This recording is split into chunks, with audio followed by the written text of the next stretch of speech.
Nagbigay ng tactical support ang mga tauhan ng 9th Special Action Battalion ng PNP South sa Provincial Intelligence Unit ng Camarines Norte Police Provincial Office bilang lead unit.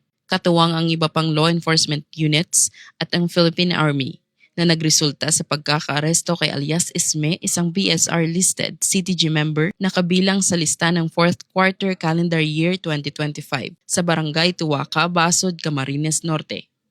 Isinagawa ang pag-aresto sa bisa ng warrant of arrest para sa kasong attempted murder na inisyo ng RTC Branch 64, 5th Judicial Region, Labo, Camarines Norte noong September 22, 2023.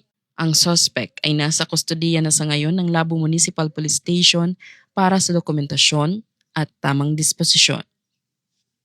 At mula dito sa Headquarters South, Port Santo Domingo, Santa Rosa City, Laguna, ang tahanan ng inyong tagaligtas. Ako ang inyong PNN correspondent, patrolwoman, Cherilyn Kalumpita, alagad ng batas, taga-taguyod ng Balitang Pulis.